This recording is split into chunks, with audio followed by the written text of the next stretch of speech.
En los videos pasados hemos aproximado áreas por debajo de la gráfica de una función utilizando rectángulos donde el alto estaba dado por la función evaluada en el extremo izquierdo. Entonces teníamos rectángulos más o menos de esta forma, ¿va? Entonces aquí teníamos un primer rectángulo que llegaba como por acá, ¿va? Y entonces el rectángulo se veía así. Ese de ahí era nuestro rectángulo número 1. Luego nuestro segundo rectángulo empezaba en x1, su altura era f de x1. Así que teníamos algo de este estilo, más o menos algo así. Luego el tercer rectángulo, aquí este es el segundo, el tercer rectángulo, su altura era f de x2, más o menos en este punto. Ahí tenemos f de x2, ¿va? Y seguíamos y seguíamos hasta llegar al enésimo rectángulo, donde la altura era f de xn-1, f de xn-1, o sea, llegar hasta aquí. Y la base era un cierto delta x, ¿va? Entonces este de aquí es el enésimo rectángulo. Ok, entonces cuando realizábamos la suma de estas áreas, ¿qué nos quedaba?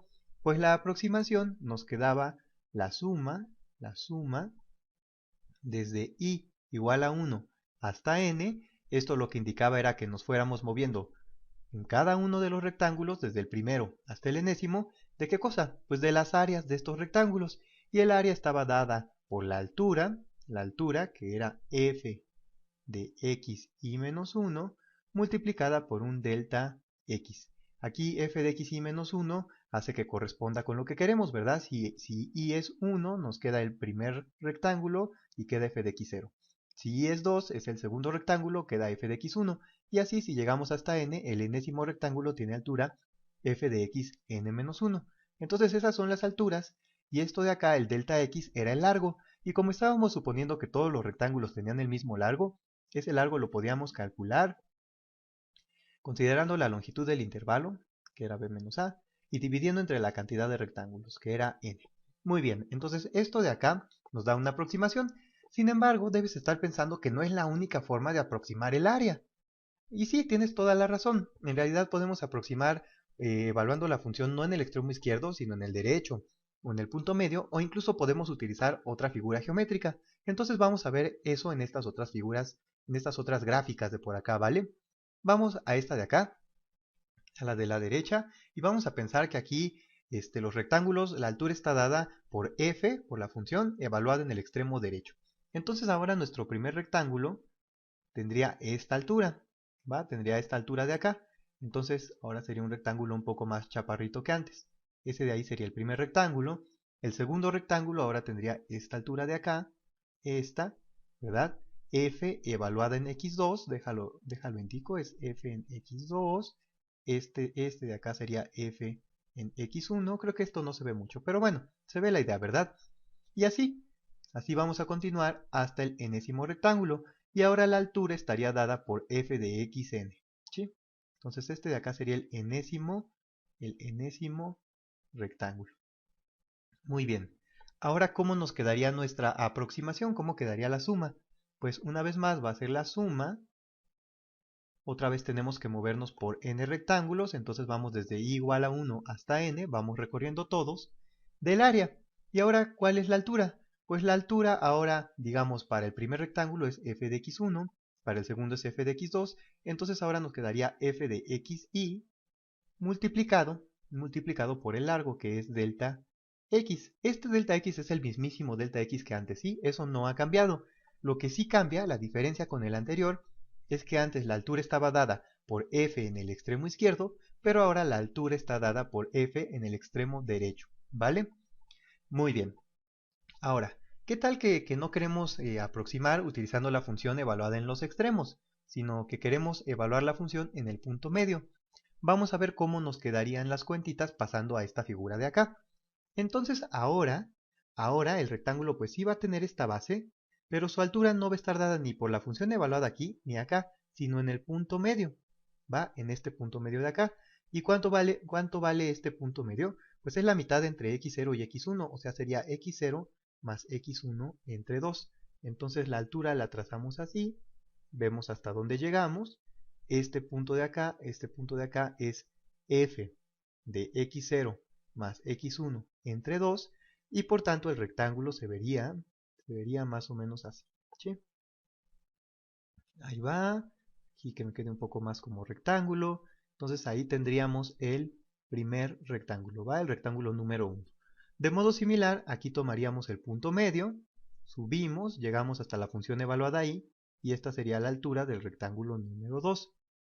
Y esta de aquí es la altura del rectángulo número 2. Y continuamos.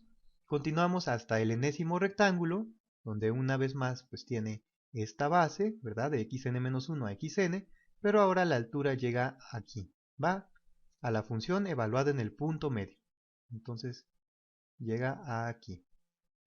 Sale y vale. Este de aquí sería el enésimo rectángulo. ¿Cómo nos quedaría la aproximación? Pues ahora quedaría la suma desde i igual a 1 hasta n. Y ahora, ¿cómo está dada la altura? Pues ahora tenemos que evaluar la función en el punto medio de el punto xi menos 1 y el punto xi, en el punto medio, y eso lo tenemos que multiplicar por delta x, la misma delta x. Esta delta x no ha cambiado, es b menos a entre n, que también es la misma delta x de acá, pero la diferencia es que estamos evaluando la función f en el punto medio. Muy bien, ya tenemos tres formas de hacerlo. Vamos a pensar en una más, pero vamos a ponernos un poco más creativos. Ahora vamos a cambiar de figura geométrica y vamos a utilizar trapecios, ¿vale? Trapecios, eso suena más divertido. Entonces, ¿cómo le haríamos para calcular el área? Pues tendríamos que dibujar nuestros trapecios. Los trapecios van a ser así. Uno de los lados va a ser f en el extremo izquierdo y el otro lado va a ser f en el extremo derecho, el extremo final. Entonces el trapecio se vería más o menos algo así, ¿va? Esto de aquí sería el trapecio número 1. El segundo trapecio ahora iría de aquí a este punto de acá. Este sería el trapecio número 2.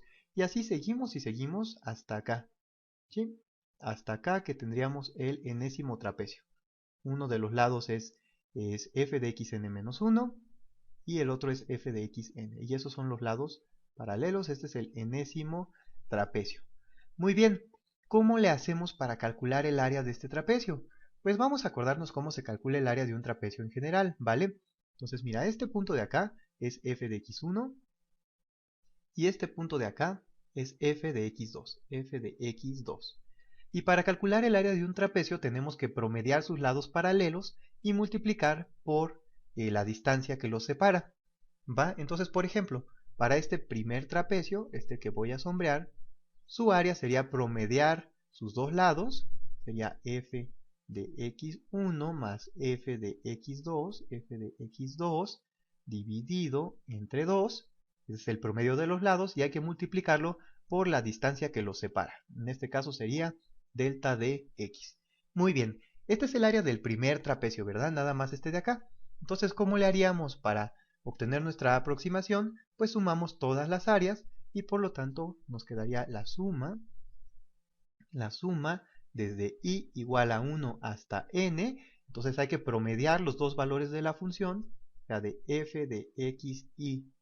Bueno, le voy a poner aquí primero xi menos 1 más f de xi dividido entre 2, y todo eso, voy a moverme tantito a la derecha, multiplicado por delta x, el mismísimo delta x de siempre.